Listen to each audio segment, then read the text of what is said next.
to be with the Lord? Yes.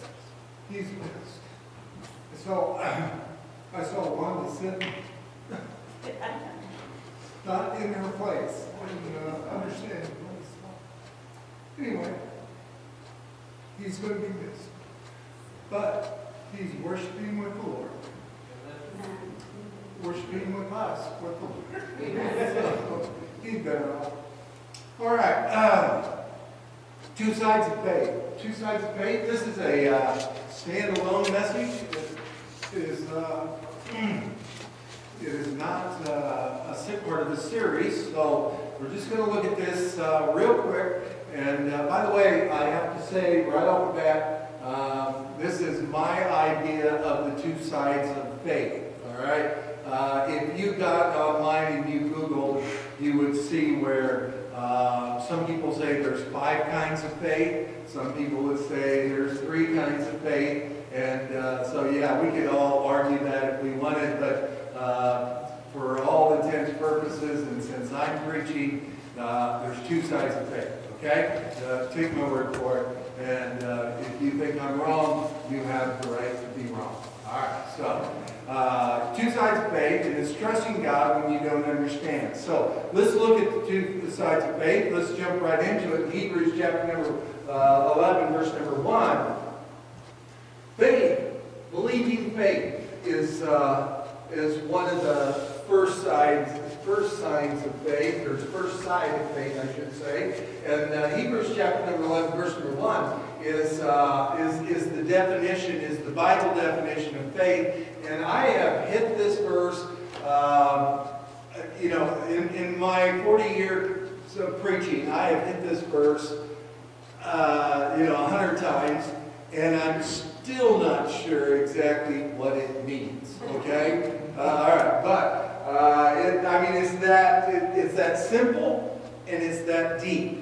All right, so now faith is the substance of things hoped for, and is the evidence of things not seen. It's the substance of things hoped for, and is the evidence of things not seen. Let me illustrate it this way, okay? This is a chair, obviously, but let's, for all intents and purposes, all right, this is an event, whatever that event is, right? You have something you would like to see happen. This is it. Okay? Are you following? Nod your head if you're with me. This is it. You want to see something happen. It might be have to do with a relationship. It might have to do with your work. It might have to do with a financial move, whatever it is. But this is an event. All right. So faith is the substance of things hoped for. This is things hoped for. Make sense? Whatever that is, you are hoping for that. Now, Bible hope is not wishing. Bible hope is the anticipation of a coming event. So this is, you are anticipating this, whatever that is. Now, in your mind, I need you to say, okay, maybe I got health issues, and I'm anticipating getting a handle on them. That is the thing hoped for. Okay? And then it says it's the evidence of things not seen. This is the same thing as the things hoped for. It's the thing that's not yet seen. Okay? So you start to get the idea. Faith is the substance of things hoped for. That's that. And it's the evidence of things not seen. It's the same thing. Things hoped for and things not seen. It's the same event. Now, faith comes into play. And faith is the substance. The substance has to do, it's a confidence, an assurance. My faith gives me a confidence and an assurance. In what? The thing I hope for, the thing I haven't seen. Okay? So when I have faith in something, I have a confidence in something. You can't have, I just got faith. No, you have faith in a thing that you're hoping for. You haven't seen it, but you're hoping for it. You've got faith in that. And faith is a substance. It's your confidence. It's your assurance of the thing you're hoping for, the thing you haven't seen yet. And it's the evidence of this thing that's not seen, of this thing that's hoped for. So, my faith is my evidence. What's evidence? Evidence, when you introduce evidence into a court of law, this is what you are proving. It's your proof. How do I know that the suspect did this or that? I've got proof. I've got evidence. Your faith is the evidence of what? Of that thing you're hoping for, of that thing you haven't seen yet. But, how do I know it's going to happen? My faith. That's my proof. Okay, so that's the believing faith. When you have believing faith, you have this confidence. You believe in that thing you're hoping for, that thing you haven't seen yet. That's believing faith. Now, there's a second side to faith, and that's trusting faith. Look what the Bible says in Proverbs, and you're going to see Proverbs 3, 5 over and over and over and over again. And I want you to memorize this, because this is so important. Because when it comes to the two sides of faith, you've got a believing faith, and then you've got a trusting faith. Trusting. You can believe something, and then you can trust in something. Those are two sides of faith. And here's the trust part. Trust in the Lord with all thy heart, and lean not unto thy own understanding. Say it with me, would you please? Trust in the Lord with all thy heart, and lean not into thy own understanding. Now, believing faith and trusting faith, they intermingle here. Because, if you believe in something hoped for, and something you haven't seen yet, all right? But then you have to trust that the Lord will reveal it. And so that's your proof. I know. Hang in there.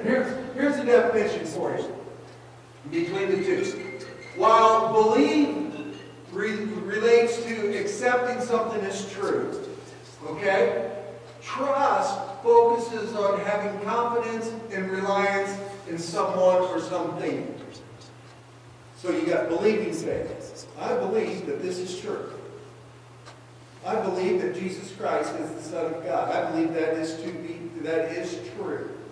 All right? But if I have trusting faith, that focuses on this confidence in Jesus Christ to save me from my sin.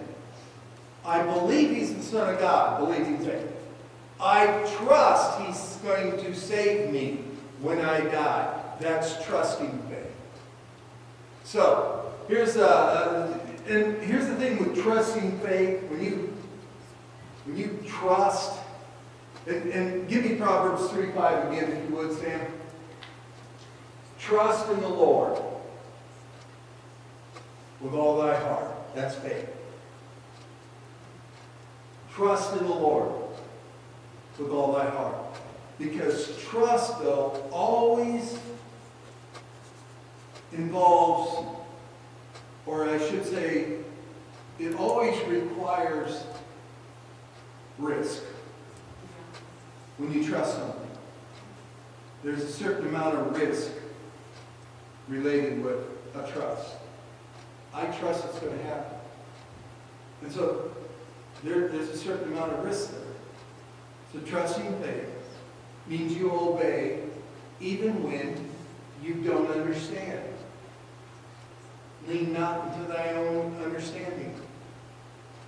So you trust in the Lord. Okay, I'm trusting in the Lord, but there's a certain amount of risk there and I don't understand it. But that's part of faith. So, remember back when you were a kid? Some of you probably can't think of that far back. But your parents told you, to do something that didn't make sense to you, right? But you trusted that they had a reason for it. You see a big wide open space, and it looks like a great place. It's smooth, it's clear, it's a great place to play. You just want to take your tricycle out there, and you just want to just go around in circles, and your parents say, no, you can't do that. It's the street. And you don't understand. There's nothing there. There's no cars coming. There's no people. I just want to ride my trike in the street. But your parents say, no, you can't do that. That's trusting faith. I don't understand, Mom, Dad. There's nobody out there. It's a wide open spot. It looks like a great place to ride a trike. But you obey even though you don't understand. I know, simple illustration, maybe too simple, but trust in the Lord with all thy heart and lean not unto thy own understanding. So this takes a spiritual turn. Trust in your parents with all your heart and don't lean not unto your own understanding. It looks like a great place to play. But the fact is, the Lord has the big picture. Your parents had the big picture. So, faith is doing what's right to do, even when it seems absurd. Now, how does that apply to you on an everyday, practical basis? God is the only one that really has the whole picture of what's going on in your life. And He may be nudging you and prodding you, and the Holy Spirit may be, convicting you that, you know what, you ought to do this or you ought not to do that. And it may seem like that's totally absurd. But, maybe you've got a job and you hate it and you just want, and the Lord's saying, no, not yet. He's got the big picture, but it doesn't make sense. I'm miserable and there's another job opportunity, or maybe it's the other way around. You've got a good job and you want to stay with it, and you just feel like, wait a minute, I don't get what's going on here, but I'm just getting uncomfortable. It doesn't seem like the boss and I are clicking, and you just, and the Lord is trying to move you. And you say, this doesn't make sense. You trust in the Lord with all your heart and lean not unto your own understanding. See, we don't have a whole picture. God does. And with God's leading you, it is the single most thing that makes sense for you to do. Now let me give you an example with Gideon. In the book of Judges, in chapter number 6 and 7, and I got to set this up, and I got to give you the backdrop. Everybody loves the backdrop. Oh, it's flashing.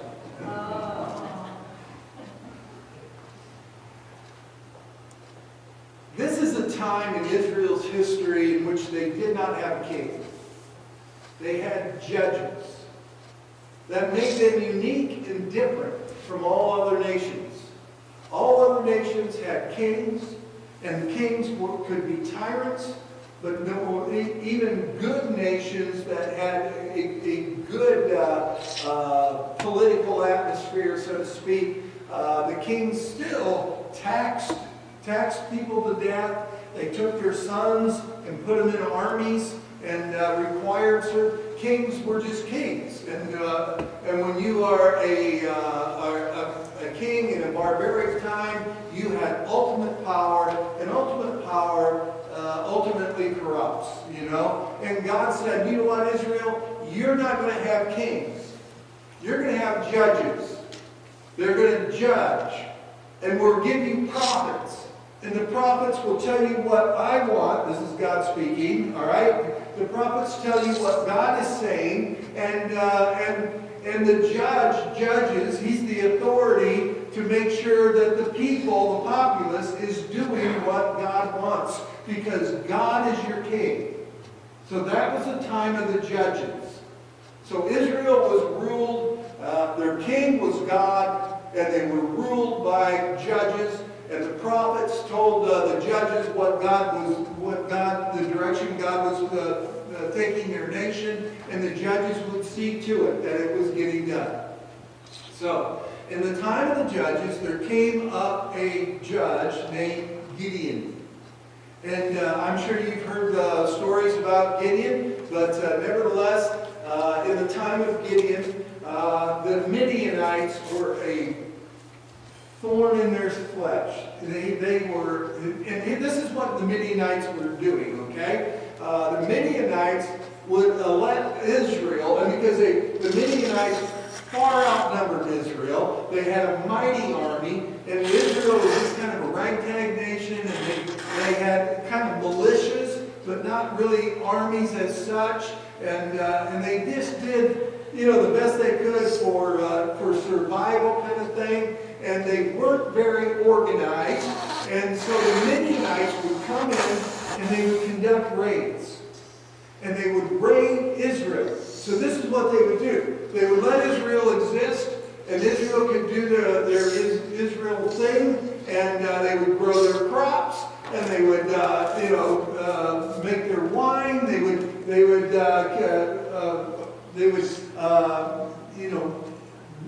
grow. They would raise their cattle, raise their sheep, raise their camels. And then all of a sudden, the Midianites would come down on Israel at harvest time and take all the grain. And then take all the cattle. And then they would leave them just enough to start over again. And Israel would grow their crops, and they would raise their cattle, and then the Midianites would raid them again. And this went on for decades, to the point where Israel, and by the way, Israel had gotten off into idolatry, and they picked out a local deity, and they went with that for a while, and they go and over on this mountain was some other deity. They would go for that for a while, but after decades of idolatry, and the Midianites raiding them every harvest time, and leaving them just enough to get started again, and they just started crying to the Lord. I mean, they knew, right? They knew that the local idols couldn't help them, but when things got bad, they knew they could go to God. And God heard them because He's long-suffering, He's forgiving.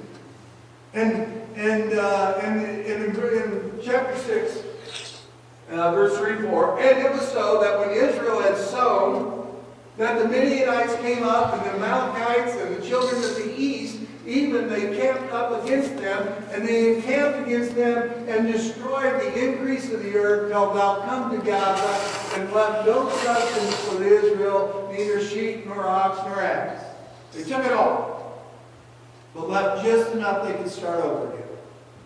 All right, so now they cry unto God and say, you know what, Lord, this is killing us. We can't prosper. We can't grow a nation. And so God sends them a judge. And it's one of the most unlikely people that you would think. But that's how God works. He uses the foolish things to confound the wise. So He goes to a man named Gideon. Look at Gideon. Look where he's at. There came an angel of the Lord, and he sat under an oak, which is in Oprah. By the way, this is not Oprah, okay? Totally different thing. All right, so, which was in Oprah, that pertained to Joash and Abizarite, and his son Gideon threshed wheat by the winepress to hide from the Midianites. All right, if you can kind of get a feel for what's happening here, when you thresh wheat, it's normally a huge stone arena, okay? And what you would do is you would throw the grain, and this would be bushels and bushels and bushels of grain on the ground, on this stone ground, and then you would have oxen or any animal, a cow, a bull, a donkey. You would have this, but normally oxen, and you would walk the oxen around and around and around and around. And as he walked on the grain, it would like take the seed, the actual, think of wheat, okay? It would take the actual wheat kernel and it would push it out off the chaff. And then you would have these wooden forks, and you would throw the wheat up in the air, and the wind blew the chaff away, and the seed would fall to the ground. Now, this took a long, long time.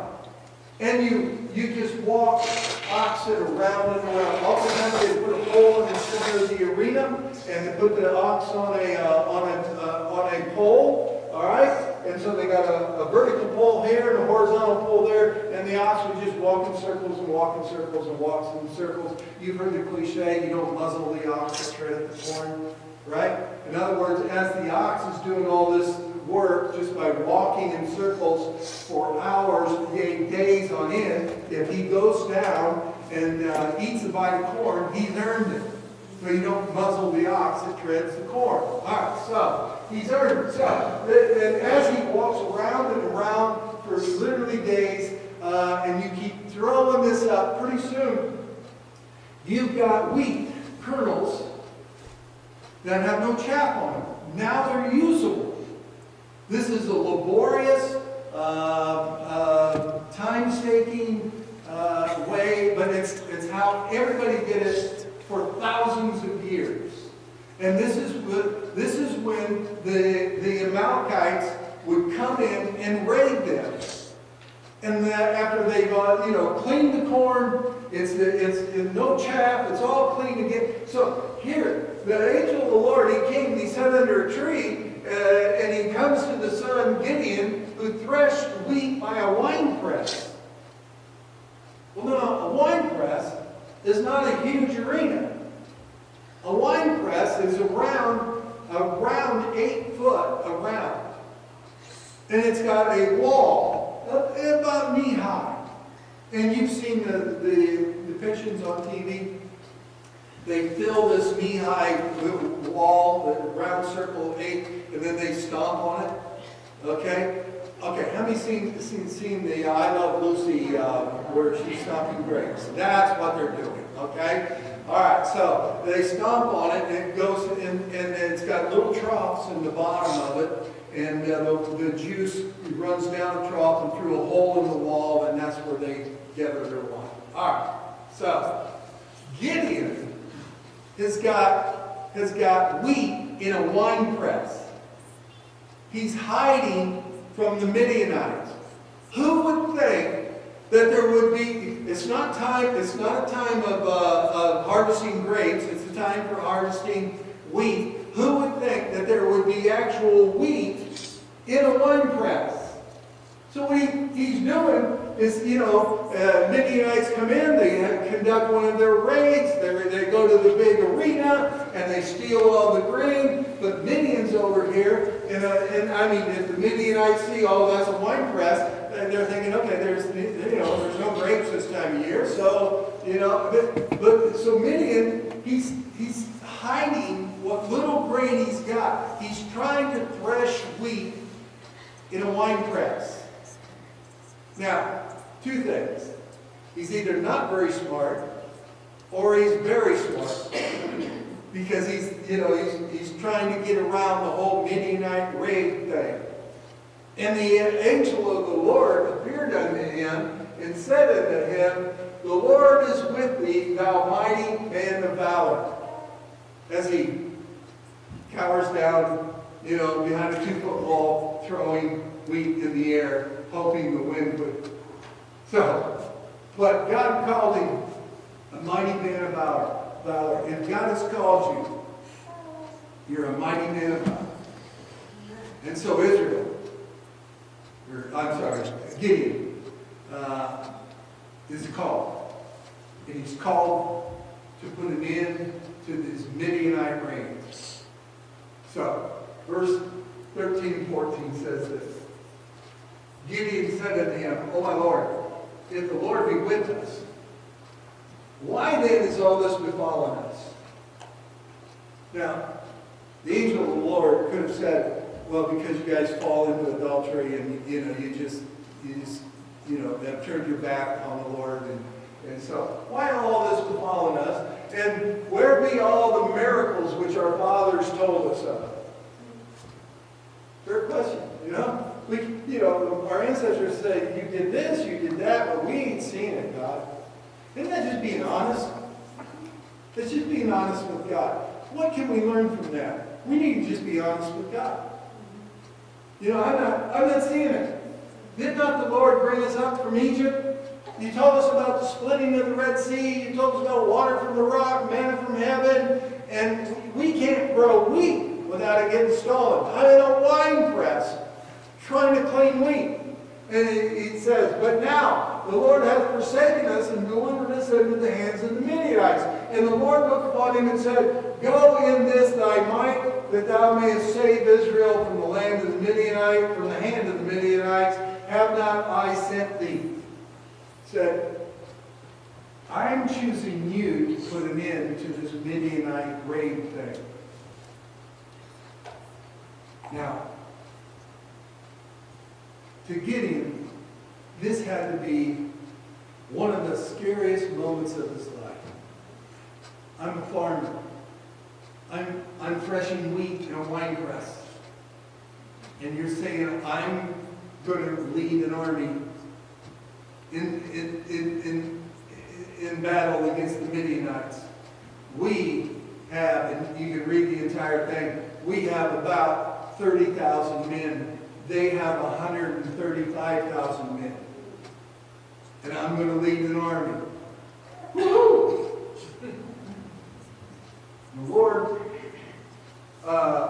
And the Lord looked upon him and said, go in this thy might, and thou shalt save Israel from the hand of the Midianites. Have not I sent thee? Then he says this. Look at verse number 7. Or chapter 7. Then Jerubbaal, who is Gideon, you got a barbaric name and a Hebrew name, and all the people that were with him rose up early. They pitched beside the well of Aaron, so that the host of the Midianites were on the north side of them, by the hill of Moreh and the valley. And the Lord said unto Gideon, the people that are with thee are too many. Okay. The Midianites show up for their yearly raid. Okay? And the way they kind of conducted war back then is they would pick a valley that was usually, there was an obvious choice where to go, and you would encamp on one side, and then you actually waited for the people that you were invading to get their act together, and then they would, camp on the other side, and they would meet in the middle, or they would sneak in and just do the raid and sneak out. But this time they set array, the battle in array. And so the Midianites are along one side and Israel's on the other. You've got 135,000 people on this side. You've got 30,000 people on that side. It looks like, okay, God has called me. I'm Gideon. God has called me, and we are so far outnumbered. This is insane. This doesn't make any sense.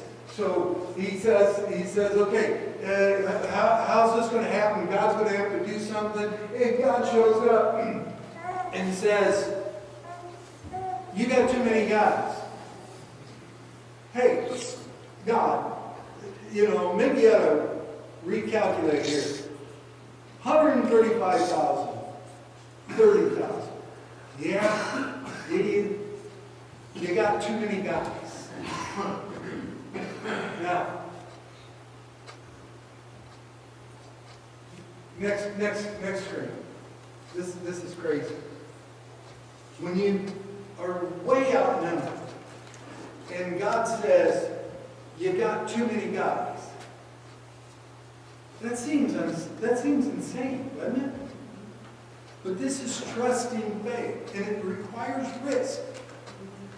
You trust in the Lord with all thy heart. Okay, Lord, you say you've got to. Then he goes through this. He goes through this kind of this vetting process, and God says, Gideon, you tell anybody that any of your soldiers that want to go home, just tell them to go home. And so Gideon says, all right, anybody that doesn't want to fight, go home. Thousands leave. Thousands leave. And Gideon said, you know what, this makes no sense. We just lost 20,000 people. And I'm supposed to, it was bad enough. But now we're down to 10,000 people. And you know what God says? You got too many guys still. And so he whittles this impossible odds, and he whittles it down, and then he says, yeah, you got 10,000 people against 135,000 people, but you still got too many guys. So he has this drinking game. Probably not the drinking game you're thinking of, okay? But he takes them all down to the river, and he says, have everybody drink out of the river. So everybody goes down to the river. Some people kneel down, they put their face in the river, and they suck up the water and they drink it. Others went down there, and they took their hands and brought the water up to their face and drank it. And they likened it to the lapping of a dog, like a dog drinks, okay? I don't know if they actually licked their palms of their hands or they just sucked. I don't know. But anyway, you got this drinking game, and people who went down to the river that put their face in the water and sucked the water up, they said, you guys go home. Everybody that was aware, and they scooped water up so they could keep, they could see what was going on, and they drank that way. You're the ones that are going to fight the battle. So everybody that lapped up water like a dog, you get on this side, and you guys that sucked water up, well, you get on that side, and there's only 300 left. And God said, that's the odds. You got about 450 to 1. Midianites got 450 guys to kill one guy. They only got 300 left after the drinking game. Now, God says, now, when we get the victory, you're going to know that I did it. But you've got to trust in the Lord with all your heart and lean not to your own understanding. He made the odds so insane that this verse had to become real to him. Not only to him, but to the 300 guys that was with him. This does not make sense, God, but by faith I'm going to trust in the Lord with all my heart. And I'm not going to, because if I lean on my own understanding, we're not going to battle. So, God's instructions for these 300 men was something like this. You get a clay pot, you get a torch. You put the clay pot over the torch, and you grab a trunk. That doesn't make sense. Excuse me. Trust in the Lord with all thy heart and lean not to thy own understanding. Okay. So 300 guys, they got torches, clay pots. You put the clay pot over the torch, and we go out in the middle of the night, and we surround. We put 100 men over here. We put 100 men over there, and 100 men over there, and they're all waiting for Gideon's cue. And what they do, this is what they do. They crush their clay pot. Oh, by the way, they got a trumpet too. So this is what they do. They got their torch, they got a clay pot on top of it, they got a trumpet. And on Gideon's cue, they all crush the clay pot. Now you try to imagine 300 clay pots, and you're surrounded the Midian camp. You have got 300 guys, 100, 100, 100, and they're surrounding 135,000 people. This would be a pretty good-sized city, all right? And you crush your clay pot, and it would have sounded kind of horrendous, kind of loud, all right? But then all of a sudden, when the clay pot is crushed, there's all these torches. And they would have woke up and they would have saw all these torches. They would have thought, we are surrounded by hundreds of thousands of men. All these torches, and then they all blow their trumpet, extreme loud blast, like a charge, blast. And the Midianites jump up, confused, can't figure out what's going on or where all these people came from, not knowing it was only 300, and they just start killing anything they think they're being invaded. And they start killing each other. And 300 men, because they didn't trust in themselves or lean on their own understanding, they trusted the Lord and leaned not to their own understanding. So, Gideon obeyed. 300 men obeyed. Even though it didn't make any sense. No sense whatsoever. And they defeat an army because they trusted in the Lord. An army that was 450 to 1. And they leaned not on their own understanding. So let me give you the takeaway. We don't have a takeaway for that. You can't live by faith without risk. When God wants you to do something, there will be risk. But you have to trust in the Lord. And lean not unto your own understanding. That last, one more time. Trust in the Lord. It may not make sense to you. Whatever He's calling you to do. What that next step in life, that next thing, that next job, that next relationship, that next season of life, that event that's about to take place, that health issue, trust in the Lord. Because God sees the big picture. And there's certain areas in your life, particularly that's tempting to think it through on our own. We're tempted to trust our own ideas, especially with relationships or finances or work. We trust our own ideas, but you have to trust in the Lord with all thy heart, and lean not into thy own understanding.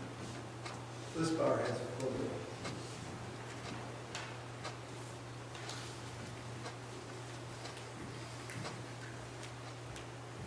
If you're here this morning